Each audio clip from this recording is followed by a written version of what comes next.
हम चाहे जो भी कार्य कर रहे हो, हमारे कार्यों में बाधाओं का आना अटल है। हमारे मार्ग में संकटों का आना अटल है। यह संकट किसी भी रूप में आ सकता है, जैसे इकोनॉमी सडनली डाउन हो गई, अगर आप स्टूडेंट हैं तो किसी एग्ज़ाम में फेल हो गए, या फिर अचानक से सेहत खराब हो गई। और यह बाधाएं उत्पन्न करती है डर, निराशा, बेबसी, डिप्रेशन और गुस्सा।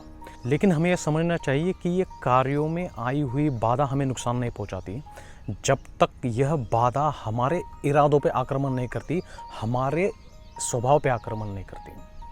और जो चीज़ हमें बाधक कर सकती है वही चीज़ हमें सशक्त करती है, वही चीज़ हमें स्ट्रांग बना सकती है। बस हमें उसका तरीका खोजना होगा।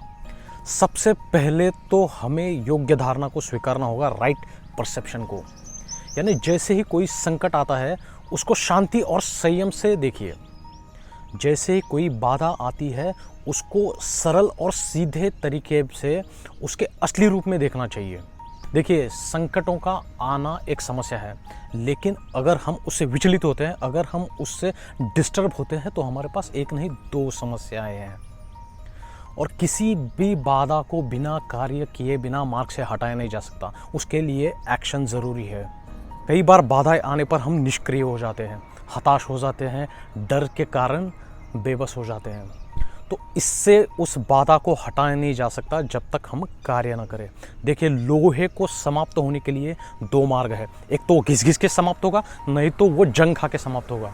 उसका गौरव तभी बढ़ता है जब वो घिस घिस के ख़त्म होता है, और उसके लिए उसे कार्य करना पड़ता है। इसलिए एक्शन ज़रूरी है। Action is very important. और तीसरी चीज़ है एक स्ट्रॉन्ग विल पावर, एक प्रबल इच्छा शक्ति।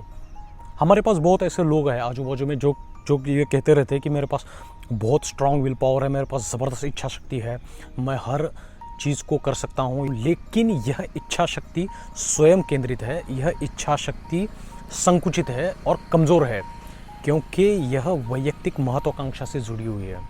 अगर संकट बड़ा है तो इस संकुचित इच्छा शक्ति को आसानी से बहा के ले जा सकता है।